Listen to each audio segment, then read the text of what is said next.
décembre 2022, 19h03. Secrétaire de séance. Ah, c'est à vous? Si vous voulez. Non, parce que comme je vais partir un peu plus tôt. Donc, Alain, allez, Alain, secrétaire de séance, on a le truc à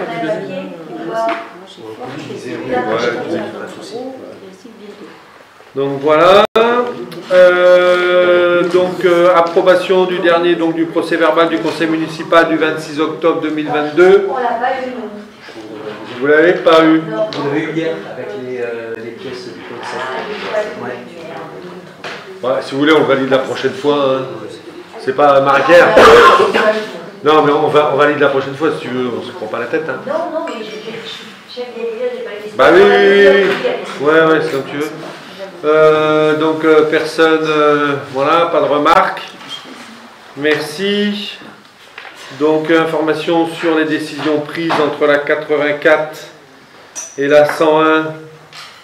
Des remarques? Oui, moi j'ai des remarques. Allez. Alors, j'ai des remarques parce que dans la 2022... Sur laquelle? Dis-moi. Pardon, mais dites-moi, la 091. 11. Quand vous demandez des terres en justice pour défendre les intérêts, on s'en fout. Ouais. Pourquoi on peut les défendre. Mais par contre, d'habitude, on valide toujours par délibération le fait de prendre un avocat, et là vous le mettez en décision. Et j'ai quand même vérifié, et on dit que sauf situation d'urgence, le maire ne peut donc user de sa faculté de représenter la commune en justice qu'à condition d'y être posé par le conseil municipal. Ouais, mais c'est... Donc voilà, juste par... Il y a une délégation donc, qui est consentie en début de mandat dans cette matière-là, effectivement. Donc ça va être parce que je vais vous poser la même question. Oui, mais alors pourquoi un coup c'est ci, un coup c'est là? Moi ça ne me gêne pas. Ah si. Ah non. Si, on n'a jamais pris de délibération. Les seuls cas où on prend une délibération pour autoriser autoriser la en justice. Alors la délégation consentie en début de mandat au maire, c'est tous les contentieux relevant de l'ordre administratif et les contentieux de l'ordre judiciaire qui relèvent de procédures d'urgence. Quand on choisit des fois un avocat comme ça, on l'a souvent validé. D'ailleurs, on a toujours voté. Je vous le dis parce qu'en étant en opposition, on a toujours validé pour. On a validé pour. On a voté pour. Donc je peux vous assurer qu'on l'a passé en délibération. Je pense pas. Et ben, regardez. Regardez. Alors, le seul cas, mais en plus dans la tête, j'en vois pas, le seul cas où ça peut arriver, c'est si on devait aller devant un juge judiciaire ou pénal et qu'on ne soit pas sur une procédure d'urgence. À ce moment-là, effectivement, le maire n'a pas de délégation du conseil municipal et là, il faudrait une délibération du conseil municipal. Et donc, je vous pose la même question pour les travaux, parce que c'est pareil, il y a des fois les travaux, pour valider les travaux, c'est pas grave. Mais pourquoi des fois c'est en délib, coup c'est en décision. Alors même chose, donc, la délégation dans les matières déléguées de mandat au maire, donc il a été délégué, comme sur le mandat précédent, les marchés à procédure adaptée d'un montant inférieur à 200 000 €. Ça veut donc dire que si on prend par exemple la maison de santé, tiens je vais prendre l'exemple, on est sur un marché à procédure adaptée, mais on est au-delà des 200 000 € fixés par la délibération. Par le budget global. Donc à ce moment-là, ça va être une délibération du conseil municipal. Pareil, je regarderai parce que si ça m'a interpellé, donc ça ne me gêne pas. Mais ça m'a interpellé parce que j'ai dit un coup en décision, un coup en décision. Alors, voilà. autre cas de figure. Autre cas de figure. Non, mais c'est intéressant. Mais autre cas de figure, ça arrive en début d'année, avant le vote du budget. La délégation du maire a moins de 200 000 €, elle suppose qu'il y ait des crédits prévus au budget. Donc quand en début d'année, avant le vote du budget, vous savez, quelquefois on prend les délibérations pour autoriser dans la limite de 25%.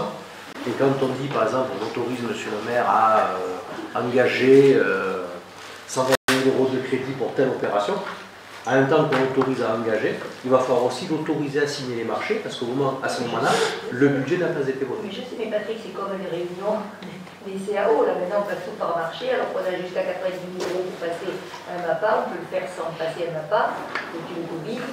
Et maintenant, vous le savez très bien, hein, mais vous faites des marchés pour même des petites sommes, donc on peut, vous voyez, on échange, quoi. Oui, voilà, donc c'est pareil, mais c'est pas grave, voilà, je voulais faire la remarque. Pour les frais d'avocat, je regarder. Ouais.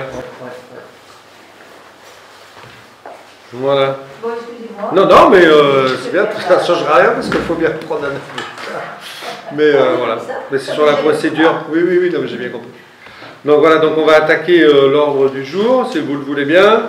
Donc le point 1, installation du conseil municipal. Donc je rappelle que par courrier reçu le 7 novembre 2022, Madame Delphine Alvado m'a informé de sa décision de démissionner de ses fonctions de conseillère municipale. Et donc, conformément à l'article L 2121-4 du Code général des collectivités territoriales, cette démission est définitive et monsieur, donc le préfet des Bouches-du-Rhône, en a été informé. Et conformément à l'article L 270 du Code électoral et suite à la renonciation de siéger de monsieur Christian Tesser, madame Muriel Garzino, suivante de la liste concernée lors des dernières élections municipales, est installée en qualité de conseillère municipale. Et donc, je lui souhaite et nous lui souhaitons donc la bienvenue au nom de l'ensemble du conseil municipal. Voilà. Point 2. Donc, création d'une maison régionale de santé pluridisciplinaire, autorisation de signature des marchés le 11, plomberie, chauffage. Dominique Stekelon. Alors, vu le code de la commande publique et notamment ses articles L 2123-1 et R 2123-1, L 2113, enfin tous les articles relatifs au marché, à procéder avec la faculté de négociation des offres. Vu la d'appel à concurrence mis en ligne sur la plateforme de dématérialisation Mouvla Provence Marché Public à compter du 28 juin jusqu'au 22 juillet en vue d'attribuer une neuf lot du marché de travaux précipités et à la suite de la première consultation n'aboutissant qu'à l'attribution d'un seul lot numéro 5. Vu la délibération du 26 octobre 2022 prononçant la résiliation du lot 11 alors attribué par les délibérations du 15 septembre de la Société Technique Terme à la suite de la confirmation par le liquidateur judiciaire Maître Pierre Julien de l'interdiction de poursuite d'activité prononcée par jugement à l'encontre de l'attributaire. Considérant l'offre obtenue après consultation directe auprès de l'entreprise Socham pour répondre avec diligence au lot numéro 11 à attribuer dans l'urgence, dans les conditions prévues par les articles L 2122-1 et R 2122-2 du Code de la commande publique, compte tenu à la fois de l'exécution du marché à l'OTI qui a débuté le 24 octobre 2022 et de la liquidation judiciaire de l'attributaire, entre parenthèses faillite, rendant caduque la présentante consultation. Vu le rapport d'analyse des offres réalisées par la maîtrise d'œuvre faisant ressortir l'offre présentée par l'entreprise Socham comme économiquement avantageuse pour la commune. Au vu de ces éléments, le conseil municipal, non, on n'a pas délibéré, donc voilà, qui est pour, qui s'abstient plutôt, qui est contre.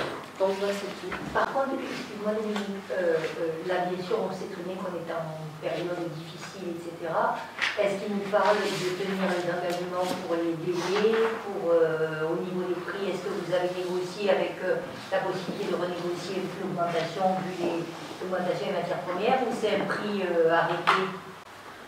Bon, les prix sont actualisables et en plus de ça, alors ça c'est une obligation des CCA des travaux. Et en plus de ça, on va le voir tout à l'heure, plus tard, à l'occasion d'un projet de rapport sur le stade.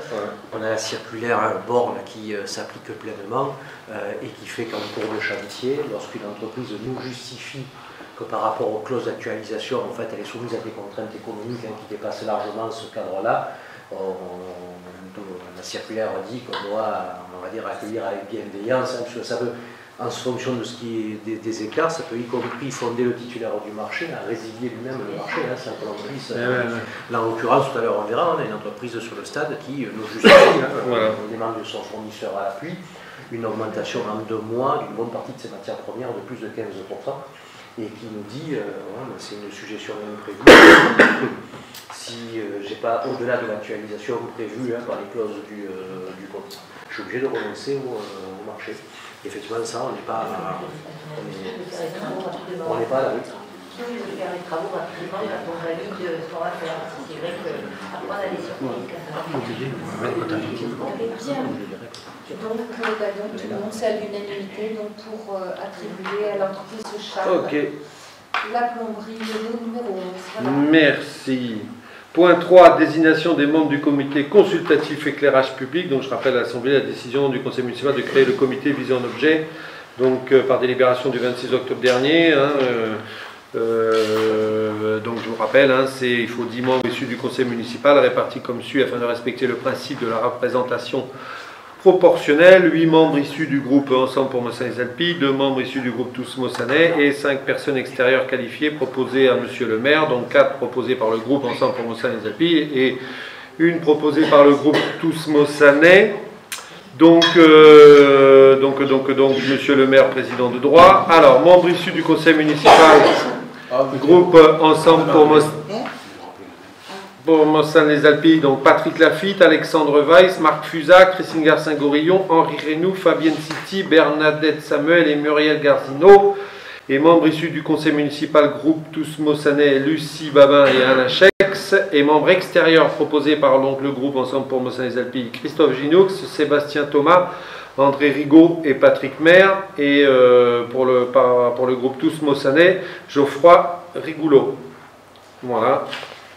Je suppose on passe au vote. Hein. Personne n'est contre. Personne ne s'abstient. Donc c'est tout bon. Donc modification donc, du composition de certains comités consultatifs. Donc je rappelle évidemment à l'Assemblée la démission par courrier donc, de Delphine et donc l'installation au début de séance de Madame Garzino, Muriel, en qualité de conseillère municipale. Et donc j'indique à l'Assemblée qu'on vient de remplacer Delphine David par un élu du groupe Ensemble pour Mossanes-les-Alpilles dans tous les comités dans lesquels elle siégeait en sa qualité, voilà, et que Madame Muriel Garzino, par courrier reçu le 5 décembre dernier, a démissionné de l'ensemble des comités consultatifs dans lesquels elle siégeait en qualité de non-élu. Donc alors, en fait, comité tourisme, communication et festivités, pour remplacer donc Delphine Muriel Garzino, comité finances et moyens généraux, Émilie Germain, comité aménagement du territoire et développement durable, Muriel Garzino, comité urbanisme et développement économique, Muriel Garzino, comité culture, tradition et patrimoine, Muriel Garzino, comité éducation, jeunesse et petite enfance, personne suit là, hein, Muriel Garzino, et agriculture, Muriel Garzino. Donc tout pouvoir donné, voilà, pour que j'exécute cette présente délibération. On passe au vote. Est-ce qu'il y en a qui sont contre? Qui s'abstiennent? Merci. Donc, point 5, désignation au comité de la Caisse des écoles. Voilà, à toi, Émilie. Pareil. Alors, dans la même lignée, pour remplacer Delphine. Pour remplacer Madame Delphine Alvado du comité de la Caisse des écoles, suite à sa démission, donc nous proposons Muriel Garzino pour siéger au comité de la Caisse des écoles en qualité de membre du conseil municipal. Donc, est-ce qu'il y a des abstentions? Contre? Non. Donc, merci. Et on continue. Alors, il y en a, c'est un peu différent là. Donc là, élection délégué titulaire au conservatoire de musique du Pays d'Arles. Donc là, je rappelle à l'Assemblée qu'à l'occasion du conseil municipal du 4 juin 2020, il avait été procédé à l'élection d'un délégué titulaire au syndicat mixte assurant la gestion au conservatoire de musique du Pays d'Arles. Donc Madame Delphine Alvado ayant été proclamée élue, il y a lieu, suite à sa démission de ses fonctions de conseillère municipale, de procéder à une nouvelle élection. Alors pour tout vous dire, cette élection normalement doit être à bulletin secret. Donc au pire on a les bulletins de vote, mais bon voilà, si nous sommes tous d'accord, voilà. Et donc qui se présente? Fabienne, voilà. Donc on a tous voté, voilà. Et tout le monde a marqué ou pas Fabienne, en tout cas Fabienne City, on est d'accord? Donc voilà. Merci. Voilà. Le temps des mouvements pour la musique, c'est sympa. Point 7. Alors là, on va rentrer dans pas mal de restitutions de la CCVBA. Donc, restitution de certaines compétences de la communauté de communes Vallée des Beaux-Alpilles sans transfert de charge. Donc, en fait, je rappelle que le conseil communautaire a décidé de procéder à une modification statutaire afin de restituer aux communes les compétences voirie d'intérêt communautaire, construction et entretien et fonctionnement d'équipements culturels et sportifs d'intérêt communautaire et d'équipements de l'enseignement préélémentaire, élémentaire et d'intérêt communautaire, éclairage public d'intérêt chenille-fourrière pour animaux errants. Donc là, c'est pour décider que donc, nous, on récupère... Alors, parce que je ne vais pas tout lire. En fait, là, on récupère, donc on récupère bien les compétences, voilà, sont restituées sans transfert de charge, voirie d'intérêt communautaire. Donc nous, c'est un chemin du Touré, hein, c'est ça, votre bêtise. Construction, entretien de fonctionnement des cultures culturelles, on n'en a pas. Nous, il n'y a que le chemin du Touret, là, en fait. L'éclairage public d'intérêt communautaire du chemin du Touret aussi. C'est ça. Et chenille-fourrière pour animaux errants aussi. Hein. Donc, voilà. Donc, je passe au vote. Moi, il y a des questions, mais je passe au vote. Est-ce qu'il y en a qui sont contre? Oui, dis-moi. En fait, ça avait déjà été voté. Oui, on l'avait déjà. Simplement, le rajout qui a été fait, il faut délibérer de manière concordante, c'est qu'il fallait préciser, parce que c'était l'intention de la CCBA, partagée par les communes, il fallait préciser dans la libération d'origine de la CCBA que le transfert se faisait sans transfert de charge. Voilà, c'est ça. Donc ça a été précisé par le Conseil communautaire le 24 novembre, et donc il faut nous redélibérer de manière concordante. Voilà, alors le point 8, c'est la demande de retrait du SICTIAM. Donc là, pareil, vu les statuts du syndicat mixte ingénierie pour les collectivités territoriales innovantes des Alpes-Méditerranée, vu la délite du Conseil communautaire en date du 24 novembre 2022 demandant le retrait de la CCBBA du SICTIAM, considérant que la communauté de communes dispose aujourd'hui d'un service informatique capable d'assurer en interne pour elle et ses communes les missions confiées au SICTIAM, notamment les fonctions DPO, rendues obligatoires par le règlement général sur la protection des données. En fait, il est demandé donc, que nous aussi, donc on le retrait au SICTIAM. Hein, voilà. Et que donc c'est la CCBBA qui en interne s'en occupera. Voilà, c'est surtout donc au niveau de l'informatique. Donc pareil, est-ce qu'il y en a qui sont contre, qui s'abstiennent? Merci. Donc on continue toujours avec la CCBBA. Donc approbation procédure de restitution des biens concernés par les compétences voirie communautaire et éclairage public d'intérêt communautaire. Donc là, il s'agit des voies limitrophes, ah ben voilà, tiens, on rebelote, entre deux communes, la communauté de communes Vallée des Baux, des voies d'accès aux zones d'activité reliant les zones d'activité à la voirie départementale, les trottoirs, les accotements, les bordures, les caniveaux, le réseau d'eau pluviale, la signalisation horizontale et verticale réglementaire, la signatique, les équipements scellés au sol, l'éclairage public, et donc la voie concernée est entre le Paradou et Mossane-des-Alpilles, numéro 9, dite du Touret. Voilà. Donc évidemment, je rappelle quand même que le transfert de compétences entraîne de plein droit la mise à disposition aux communes des biens nécessaires à leur exercice. Pas de remarques. Donc on passe au vote. Est-ce qu'il y en a qui sont contre, qui s'abstiennent? Merci. Point 10. Convention de partenariat relative au pass associatif entre les communes de Mossane-des-Alpilles et les Baux-de-Provence. Mathieu Bonnard. Alors je rappelle à l'Assemblée les termes de délibération numéro 2021-07-12-04 du 12 juillet 2021 et la 2021-11-24-04 du 24 novembre 2021 qui a permis donc de créer le pass associatif. Donc, je rappelle la proximité géographique et institutionnelle avec la commune des Baux-de-Provence et le fait que le tissu associatif donc rayonnant dans ce périmètre est en grande majorité composé de structures ayant leur siège sur la commune de Mossane-des-Alpilles. Je précise que dans ce cadre, la commune des Baux-de-Provence a émis le souhait que leurs résidents puissent bénéficier du pass associatif pour leur inscription aux associations mossanaises. Il y a donc lieu ce jour d'autoriser la signature d'une convention entre nos deux communes prévoyant le remboursement par la commune des Baux-de-Provence de 6 passes associatifs pour leurs résidents. Voilà. Est-ce qu'il y a des questions? On va passer au vote. Qui est contre? Qui s'abstient? Merci. Point 11, aménagement toilette automatique au cimetière communal, autorisation de dépôt, déclaration préalable et autorisation de travaux. Henri Reynaud. Oui, donc je rappelle à l'Assemblée le programme de rénovation du cimetière communal comportant notamment la création de toilettes automatisées en remplacement des celles existantes. Je précise que cette réalisation doit être précédée du dépôt d'une déclaration préalable et d'une autorisation de travaux au titre de la réglementation des établissements recevant du public. Donc en fait, la question c'est est-ce qu'on autorise le maire à déposer une déclaration préalable et une autorisation de travaux pour la création de toilettes automatiques. Est-ce qu'il y a des questions? Alors, ça n'a rien à voir, Henri, mais j'ai quand même une question parce que là-dedans, dans la modif du budget, je vois qu'il y a 121 000 € de travaux pour le cimetière. Oui. Donc ça veut dire que les...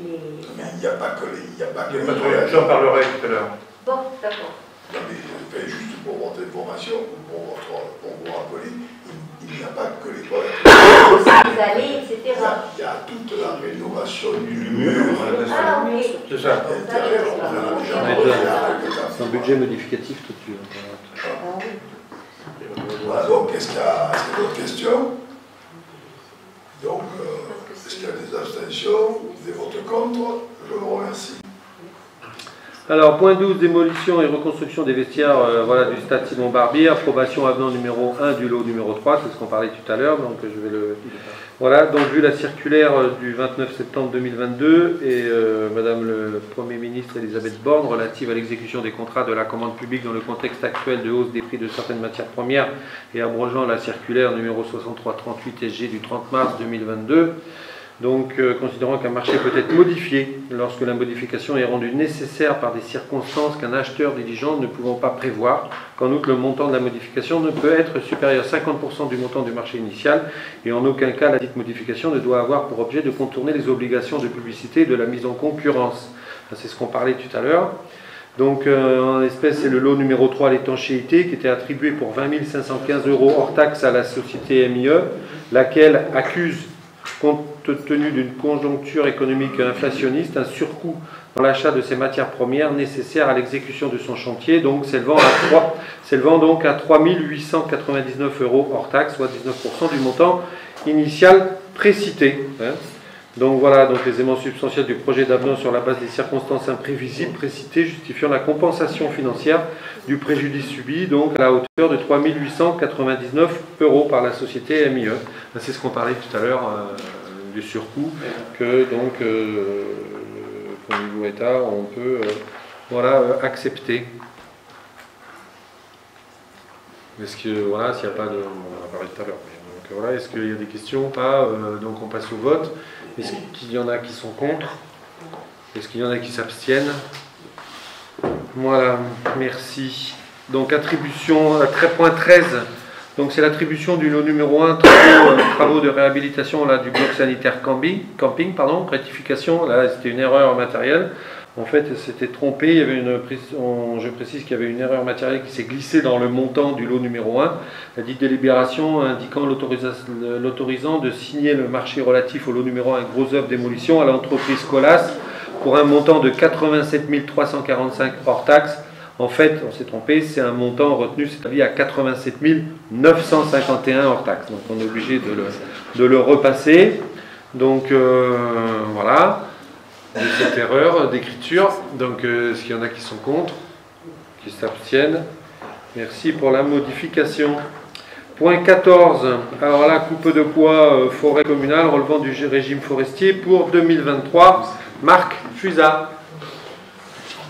Donc, vu le code forestier, en particulier les articles, je vous fais passe. Vu la charte de la forêt communale, en particulier les articles 14 à 23. Considérant le document d'aménagement en vigueur pour la forêt communale, considérant la proposition d'état d'assiette des coupes faites par l'ONF le 29 septembre 2022 pour l'exercice 2023, avec les propositions de destination pour ces coupes ou leurs produits. Donc, ce sont trois secteurs, pour faire simple. Il va y avoir trois secteurs de coupes sur le territoire communal. Il y en a une à Fendrin, une au Plain de Marguerite et une à la quille de Saint-Romain où il y a un petit îlot sur le communal. Et l'ONF va aller marquer ces arbres pour les proposer en vente ou délivrance de bois sur pied. Donc c'est en tout c'est quand même une histoire d'à peu près 170 cubes enfin 170 mètres cubes, pardon, moi j'abrège, mais 170 mètres cubes de bois sur pied qui va être vendu à comment dire, comme les marchés que font l'ONF, les exploitants forestiers, merci, ça m'avait échappé. Donc ça va être eux, parce qu'ils ont constaté lors de visites sur notre territoire qu'on avait des pins qui étaient malades. Donc on avait besoin de faire des coupes sanitaires en premier lieu, et deuxièmement de faire des coupes de sélection pour avoir des futaies de pain qui soient plus droites par rapport à ce qu'on a, donc plus résistantes. Voilà le pourquoi de ces coupes. Donc, voilà. Donc, décide de la destination des coupes et produits des coupes de l'État, d'assiettes de l'exercice, ainsi que des modalités de leur commercialisation comme suit. J'ai un peu de mal, vous m'excuserez. Alors, vente ou délivrance de bois sur pied, comme je vous ai dit, sur 3 parcelles. Donc, c'est pour vente avec mise en concurrence avec 20 degrés à gré par soumission. C'est pour, voilà pour ce qui est de ces coupes. Alors, est-ce qu'il y a des questions qui sont, on va passer au vote. Qui est contre? Qui s'abstient? Unanimité, merci. Alors, le point 15, contrat d'assurance, risque statutaire 2023-2026, Alexandre Weiss. Vu le Code général des collectivités territoriales, vu le Code des assurances, le Code général de la fonction publique, et puis le décret 86-552, les articles R2-21-13 et R2-21, et vu la délibération 58-21, et vu la délibération 55-22, vu la délibération du conseil municipal de la commune en 2022-03-04 du 4 mars 2022, proposant à la joindre à la procédure de renégociation du contrat groupe d'assurance de la CDG 13 annoncé. Donc le contrat groupe a été relancé. Ça concerne, c'est un contrat qui concerne 183 collectivités et en fait c'est la même société qui a été reconduite par le CDG 13 avec un taux qui est resté inchangé à 8,38%. Ce qui est une bonne chose. Et c'est une bonne chose. Parce que les assurances vont augmenter. Ouais, mais là non. Elles augmentent, mais là, une bonne négociation a fait lieu. Donc voilà. Donc je vous propose de passer au vote. Donc qui est contre, qui s'abstient, unanimité, merci. Alors point 16, opération façade. Sylvie Nardi. Je rappelle que depuis le 1er janvier 2019, le département propose une nouvelle aide aux communes pour la mise en valeur des centres anciens et des paysages de province. Les communes qui décident d'accorder une subvention à leurs habitants pour la rénovation de leur façade peuvent bénéficier d'une subvention de 70% de l'aide accordée. Cette aide doit s'inscrire dans un cadre réglementaire départemental défini avec le Conseil d'architecture, d'urbanisme et de l'environnement des Bouches-du-Rhône et représenter pour le particulier un montant minimum de 50% du montant des travaux dans la limite d'un coût plafond au mètre carré de 200 €, le mètre carré pouvant être porté à 300 € selon la complexité technique ou architecturale de la rénovation.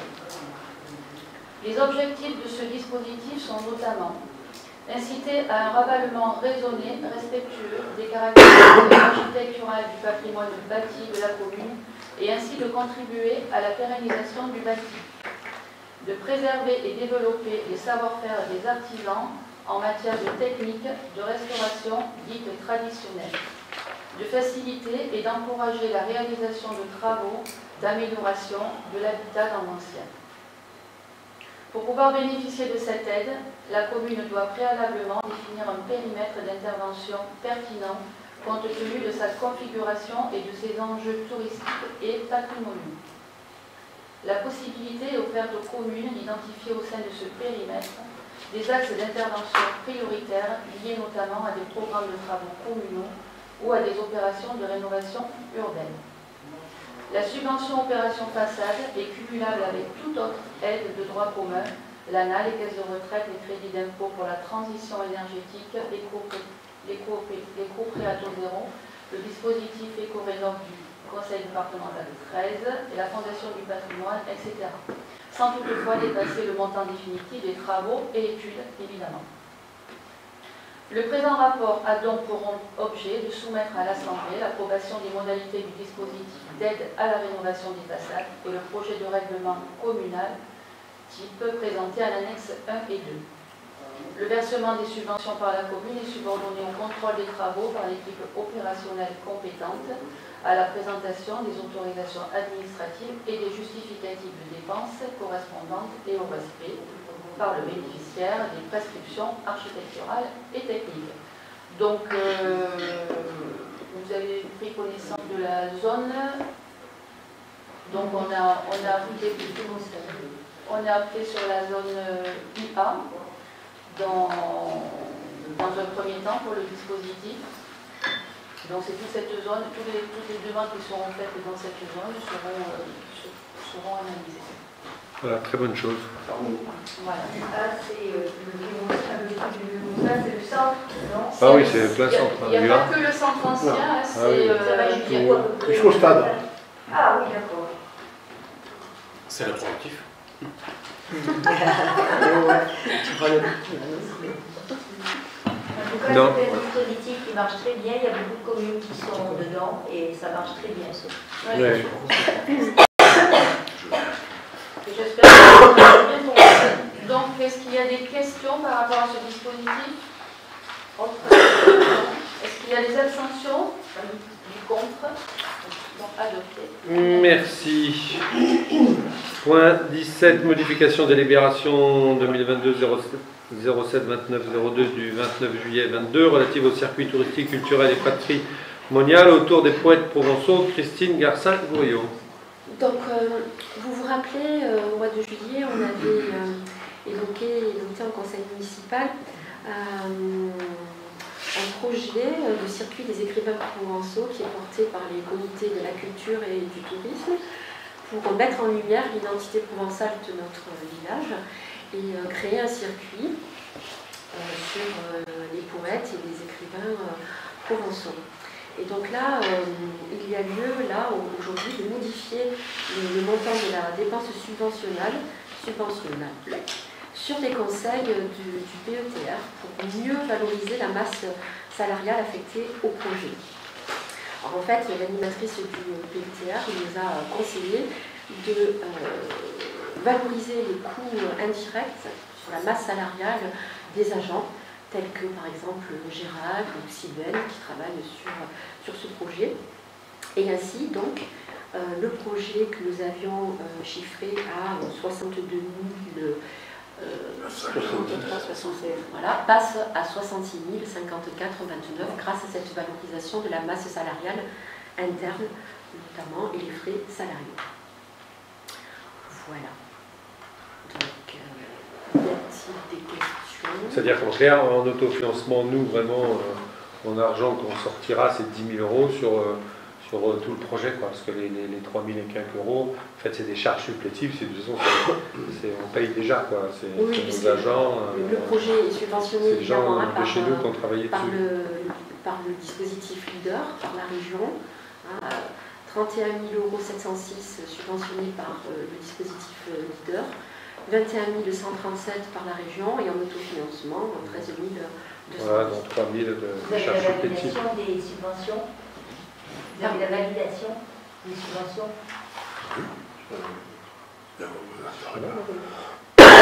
On a eu le premier avis favorable sur le premier comité, et donc après il y a des précisions, du coup là ça fait partie des compléments, et après il y aura un vote définitif et une notification. Voilà. D'autant plus c'est eux qui nous le demandent. Oui. Voilà. Donc, y a-t-il des abstentions? Oui. 1, 2, 3. Contre? Adopté. Merci. Point 18. Donc, modification tableau des effectifs par suppression de poste. Alexandre Weiss.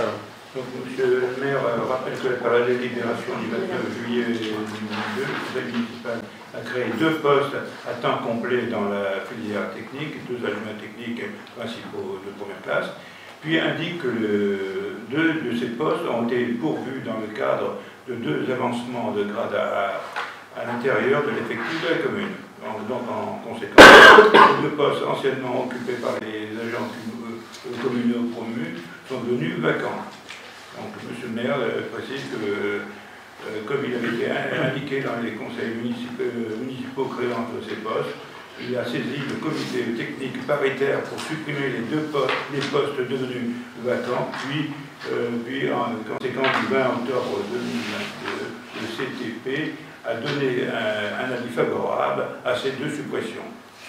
Donc, on propose en conséquence au conseil municipal de supprimer le tableau des effectifs communaux, ces deux postes vacants, soit deux postes d'adjoint technique principal de deuxième classe à temps complet. Voilà. Donc ça nous fait toujours 41 agents, hein, pas plus. Oui, ça ne change rien en fait. C'est ceux qui ont eu, qui sont passés de deuxième à première. C'est des manipulations chaque fois qu'il y a un avancement de grade. Voilà. Je vous propose de passer au vote. Qui est contre? Qui s'abstient? À l'unité, merci. Alors, point 19. Oui, 19. Création d'un emploi d'agent de maîtrise principale responsable de restauration municipale. Émilie Joly-Germain. Donc, je vous rappelle que du coup, les emplois de chaque collectivité et établissement sont créés par l'organe délibérant donc de la collectivité. Donc, il est nécessaire actuellement de créer un emploi permanent afin d'assurer donc la responsabilité du service de restauration municipale, compte tenu de la situation actuelle des agents en poste au sein du service et de la nécessité de l'anticiper compte tenu de son évolution prévisible à court terme. Donc les membres du comité ont reçu une note explicative qui indiquait donc que Mme Sophie Roux, après une tentative de reclassement, partait en retraite anticipée pour des problèmes de santé. Et donc cette personne n'étant plus là, il est nécessaire de recruter quelqu'un pour assurer la responsabilité donc, de la restauration municipale et pour anticiper le départ à la retraite également de Mme Roussin. Donc on prend en fait un chef de cuisine qui sera responsable de la restauration municipale. Donc cet agent de maîtrise principale aura comme en charge d'appliquer les orientations en matière de restauration municipale et plus particulièrement celles liées à la loi EGalim, donc circuit court et production, de participer à la définition et à la mise en œuvre des orientations stratégiques en matière de restauration scolaire, d'être garant du bon déroulement de la restauration dans les règles d'hygiène et de sécurité, de manager le personnel du service et d'élaborer et d'assurer la préparation des repas. Donc cet emploi aura vocation à être pourvu par un fonctionnaire, le cas échéant un agent contractuel, dans l'hypothèse où la vacance d'emploi ne serait pas pourvue par un fonctionnaire titulaire ou stagiaire, conformément aux conditions fixées par le Code général de la fonction publique. Donc c'est pareil là, on remplace quelqu'un, on ne crée pas un nouveau, enfin on crée poste, mais pour remplacer quelqu'un, c'est pas, il n'y aura pas Alors en fait, pour l'instant, ouais. on est obligé de faire plus 1 au tableau des effectifs, voilà. Puisque aujourd'hui le service est oui, composé de 2 agents. Dans les 2 agents, il y a un agent où après une période de préparation au remplacement, impossibilité de remplacer, donc voilà. Et il y a un autre agent qui est aussi dans des positions statutaires de maladie et qui, donc, en juillet 2024, fera valoir ses droits à la retraite. Donc, on va avoir une phase. Question, est-ce que vous avez reçu les fours, etc. Vous aviez commandé pour la cantine? Oui, on en parlera tout à l'heure aussi. D'accord.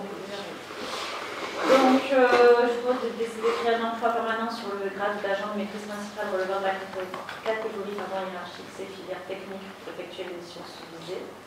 D'autoriser le recrutement sur un emploi permanent d'un agent contractuel dans l'hypothèse de la concentration du fonctionnaire titulaire stagiaire. Et donc d'approuver la modification du tableau des effectifs correspondants et d'autoriser M. le maire à cette pièce aussi. Donc, est-ce qu'il y a des abstentions, des contre? Merci. Alors le point 20, décision modificative budget annexe de la régie et constitution de provisions pour créances douteuses. Christine Garcin-Gourillon.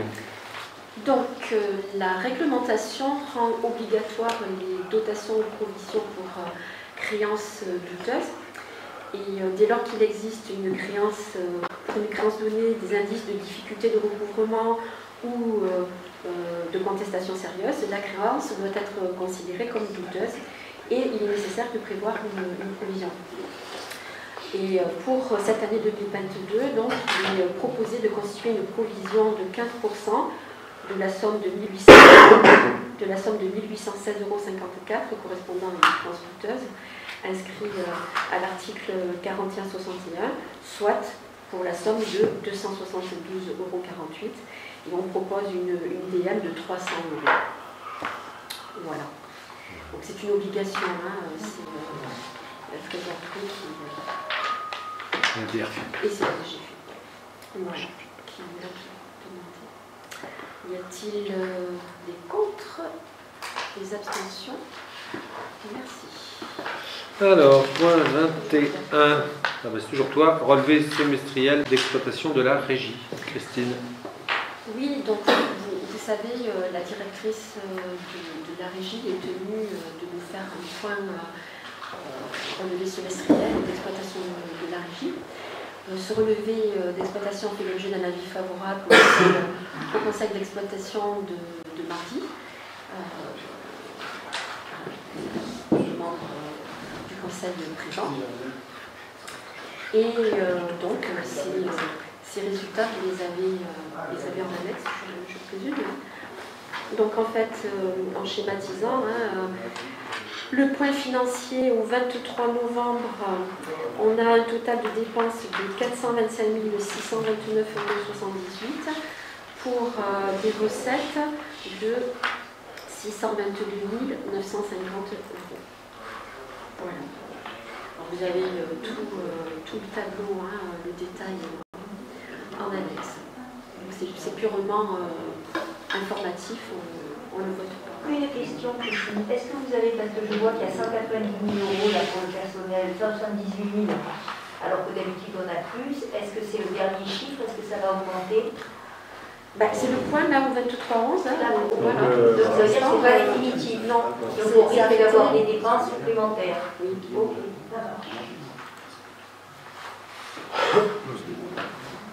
Le point 22. Point 22, tarifs et conditions générales de vente du camping à compter du 1er janvier 2023.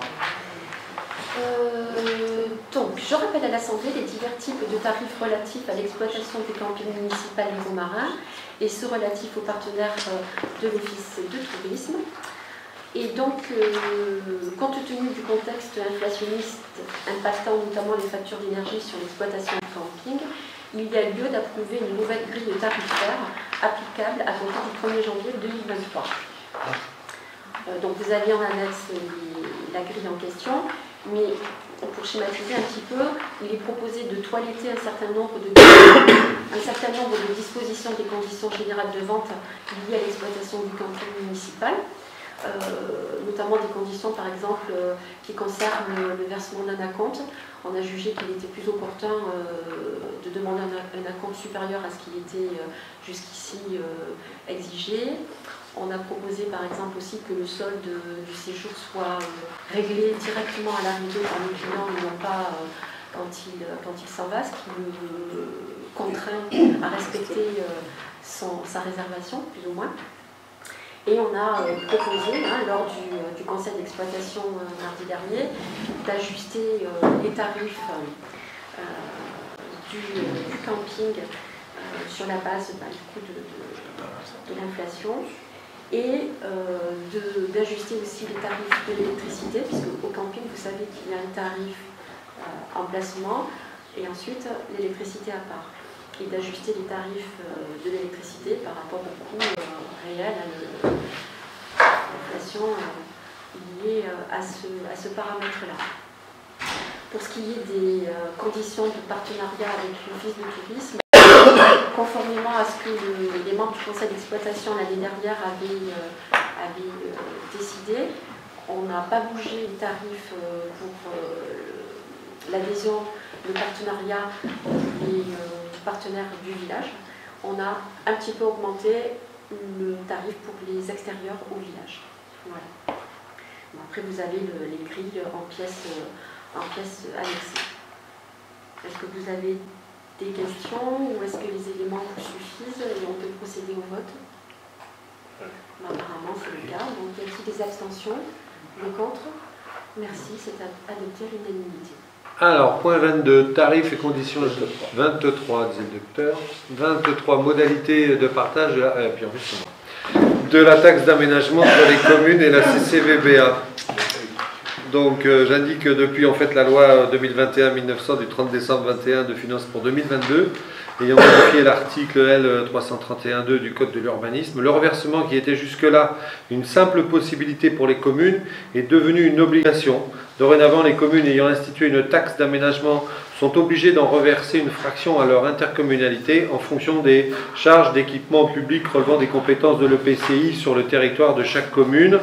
Donc, en clair, on propose donc un versement à la CCVBA de 90% de la taxe d'aménagement perçue sur les EDA.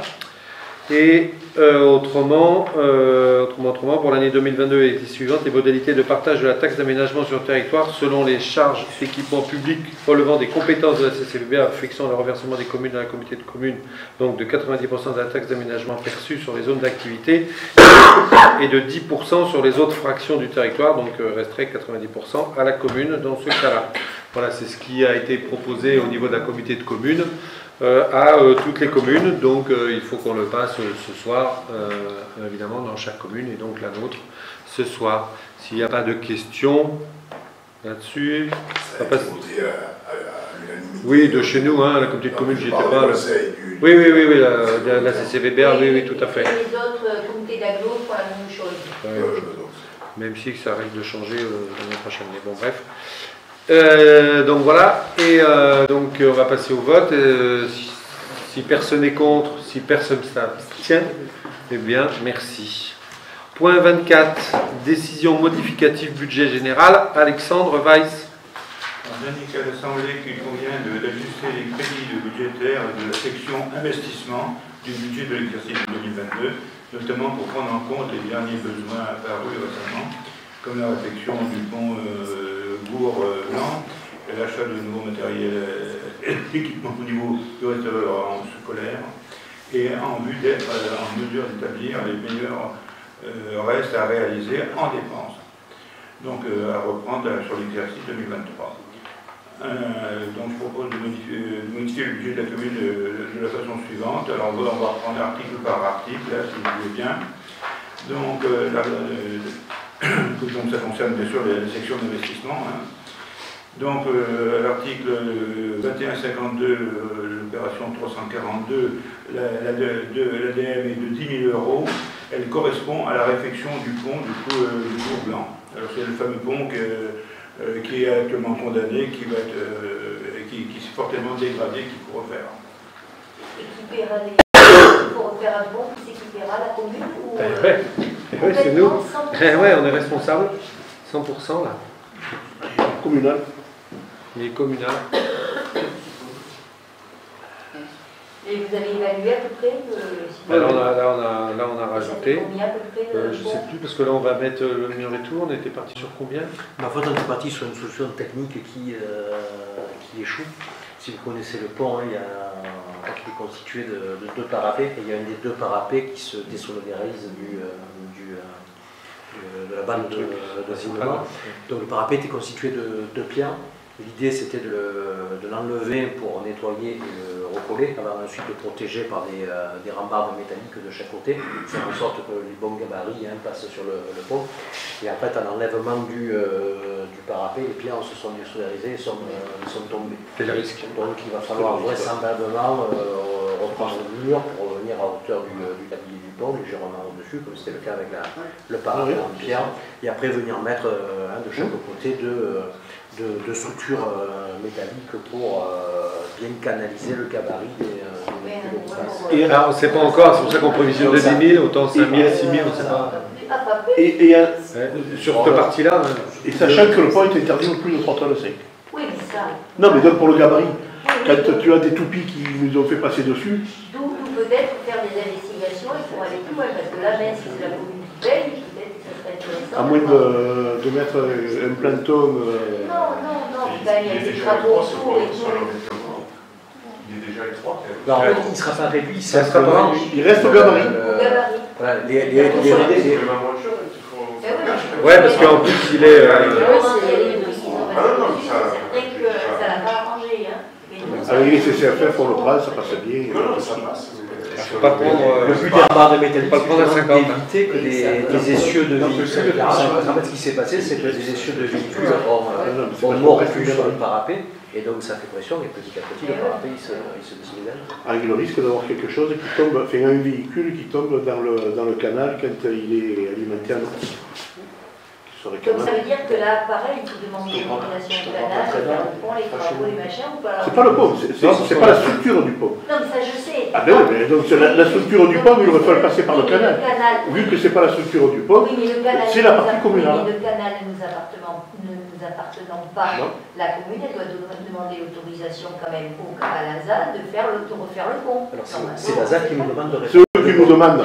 Ah, mais alors comment ça se fait qu'il est à nous le pont? Parce que, alors, juridiquement, un ouvrage est présumé appartenir, un ouvrage qui permet d'enjamber une voie est présumé appartenir au propriétaire de la voie. Voilà. Donc c'est une voie communale, parce que c'est le chemin du Cours-Blanc, donc l'ouvrage est présumé nous appartenir. Comme par exemple le franchissement du Godre au niveau de la voie aurélienne, ce qui est logique, présumé appartenir au conseil départemental, parce que ça n'arrive pas. C'est exactement la même chose, le même cas de figure. Je trouve qu'Henri a une bonne raison. C'est une bonne idée. Si le département veut prendre la voie à sa charge. Non, merci.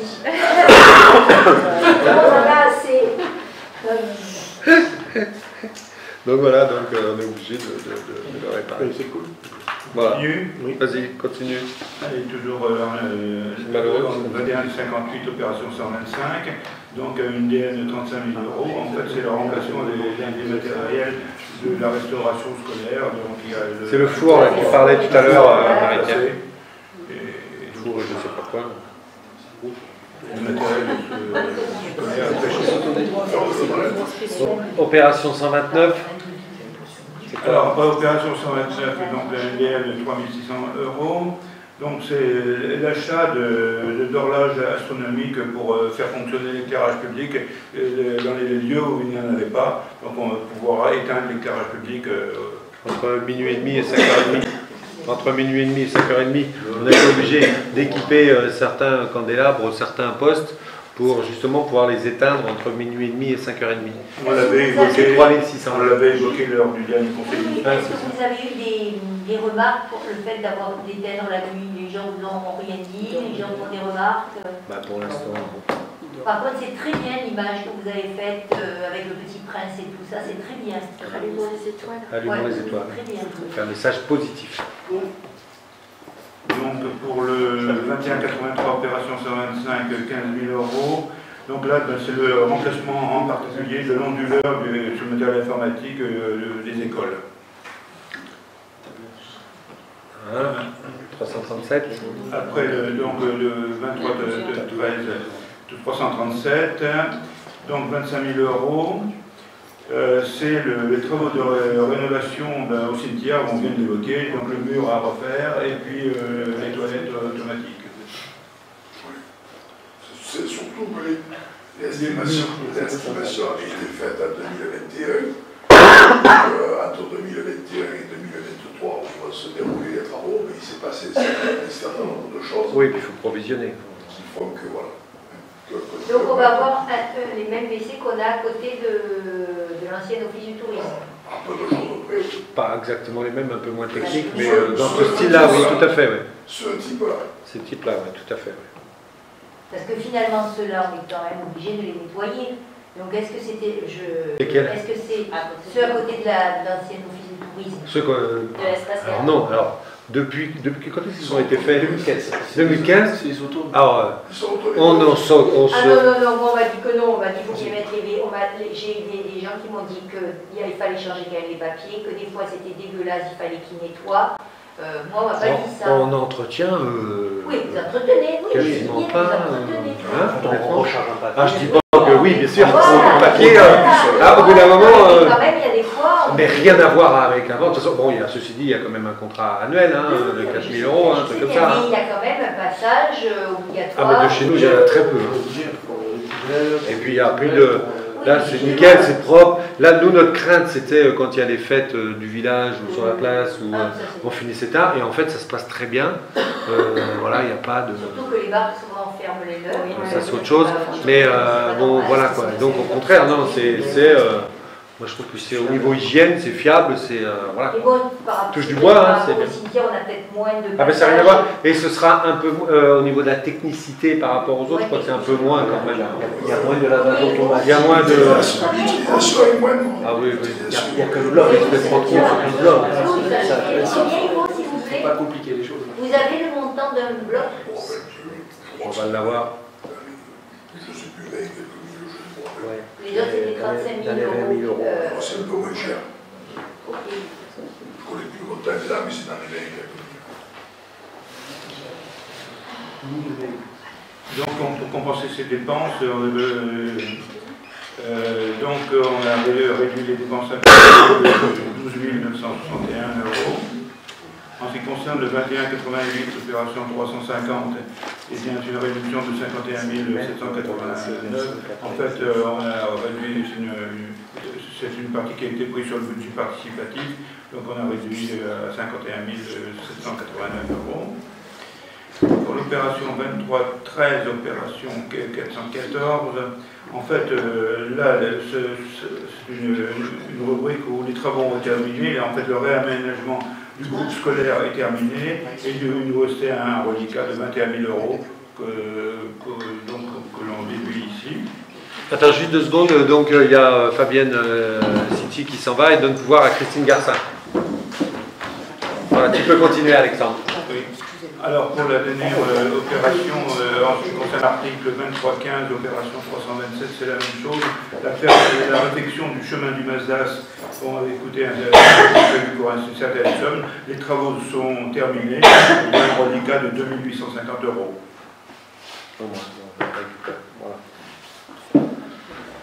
Voilà. Donc je vous propose de passer au vote. Qui s'abstient, qui est contre. Merci. Donc c'est toujours toi le point 25.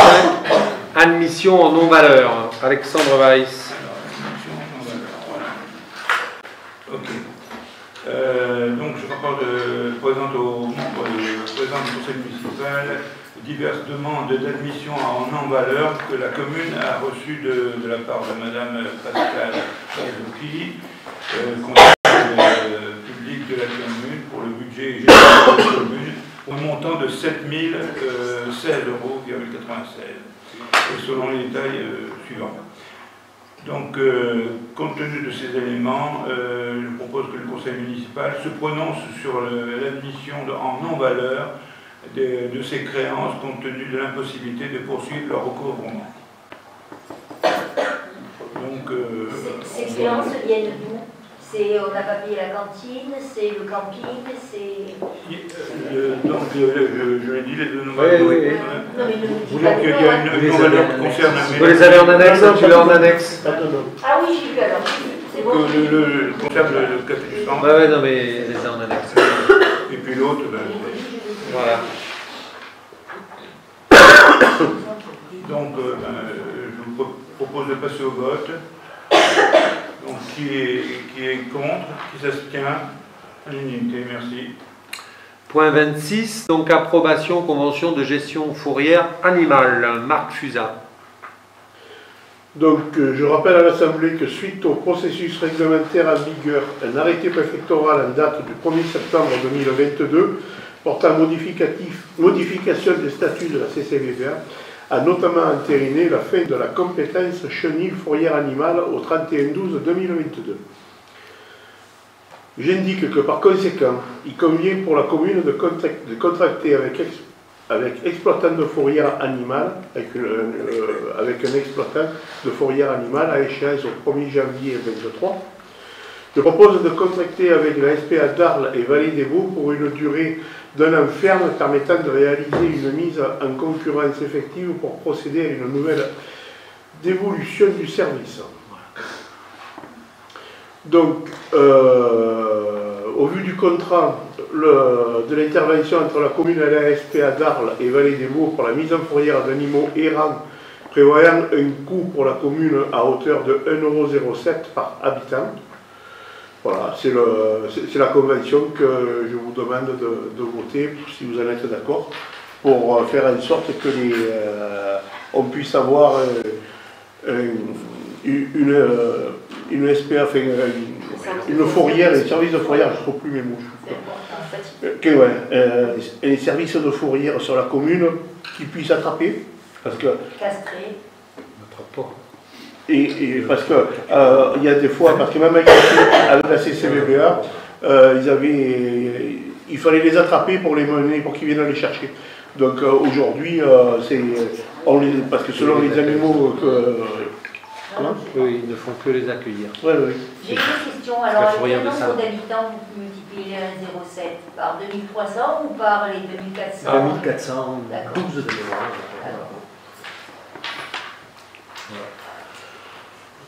Voilà. Content. Ça représente, par an, ça représente 2580 €. Ça lui vaut quand même. Voilà, moi il me semble que c'est quand même quelque chose de nécessaire. Ils m'ont fait une demande parce que jusqu'à maintenant ils n'avaient jamais fait de demande de subvention auprès du département. Ah ouais. Or, je vois bien qu'on soutient la SPA de Salon. Alors l'autre jour, ils m'ont interpellé, j'ai dit attendez, vous n'avez jamais fait de dossier, si vous faites un dossier, je vous soutiens, si vous ne faites pas de dossier. Donc ils ont fait un, je le soutiens aussi, parce qu'ils m'ont dit qu'ils avaient des travaux à faire. Oui, ils ne sont pas en galère. Bon, donc du coup je vous propose qu'on passe au vote. Qui est contre? Qui s'abstient? Unanimité, merci. Merci, les points étant épuisés. Questions diverses et variées. Oui, moi j'ai une question. Ah, une question à ma droite, Alexandre. Moi je m'adresse à Marie-Pierre. Le mois dernier, tu nous avais dit que l'entretien sous le pont du Gourdre de la Beauvarienne serait fait avant la fin de l'année. Ils n'ont rien fait. Je suis passé encore cet après-midi, on est toujours dans le même état. Ceci dit, nous sommes que le 8. Oui. Oui. Non, mais je vais leur rappeler. Donc, oui, c'est ça, fin de l'année, hein, on a reçu. Hein. Oui, d'ici la fin de l'année, ce sera fait. Je vais leur rappeler. Voilà. Ok, merci. Donc, après, je vais leur rappeler, ils vont dire oui. S'ils le font en début d'année, voilà, parce qu'en fin d'année, les budgets sont finis, donc voilà, j'espère qu'ils vont le faire en fin d'année, c'est vous avez dit. Voilà. Ok, merci. Pas d'autres points. On va juste vous rappeler que ce week-end, il se passe quelque chose? Il se passe beaucoup de choses. Du vendredi à dimanche, nous avons Noël dans la place, et puis j'espère que vous serez nombreux à y venir, à braver peut-être les quelques gouttes qui nous sont annoncées. Demain matin, donc. J'espère qu'on passe à travers. Demain, c'est l'illumination du village, le feu d'artifice, le vin chaud, donc vous serez aussi de l'autre côté pour servir et pas pour boire. Hein. Les deux. Voilà. Et puis, on enchaîne samedi ensuite avec les jeux pour les enfants, la parade. Je vous invite vraiment à venir voir la parade qui sera physique. 18h30 la parade. Hein, voilà. Et ensuite l'élection du pull de Noël. J'espère que vous serez nombreux. Et puis dimanche, ce sera plus fête traditionnelle avec l'arrivée de l'huile nouvelle, la cérémonie de la bénédiction de l'huile, les groupes folkloriques qui vont célébrer l'arrivée de l'huile, la dégustation par les moulins. Évidemment, sur ces 3 jours, il y aura le marché de Noël avec les magnifiques chalets qui ont été installés par les services techniques. Et le dimanche après-midi, là, si vous voulez être impressionné, il y a 14h45, 200 Pères Noël à moto qui vont arriver. Ils font ce qui s'appelle une Santa Rider. Ils roulent au profit d'une association caritative qui s'appelle Au Cœur de l'Espoir, qui vient en aide aux plus démunis. Et donc, par l'intermédiaire du CCAS, on va leur remettre un chèque pour contribuer à leur action. Et en même temps, ça sera un joli moment parce qu'on va pouvoir arriver tous ces pétards en Père Noël sur la place. On leur offrira du chocolat chaud, du thé. J'espère que vous pourrez venir à tous ces moments le plus possible. Voilà. Le bulletin municipal nouveau est arrivé également. Voilà. Merci beaucoup. Passez de bonnes fêtes. Mangez beaucoup, buvez beaucoup, amusez-vous beaucoup. Et à bientôt. Bernadette. Et ceux qui n'ont pas signé, là, regardez bien. Il y a d'autres fiches aussi où il y a vos noms, prénoms. Hein, voilà.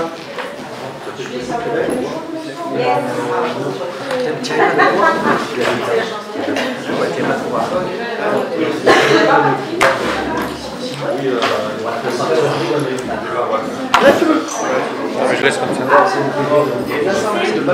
Allez.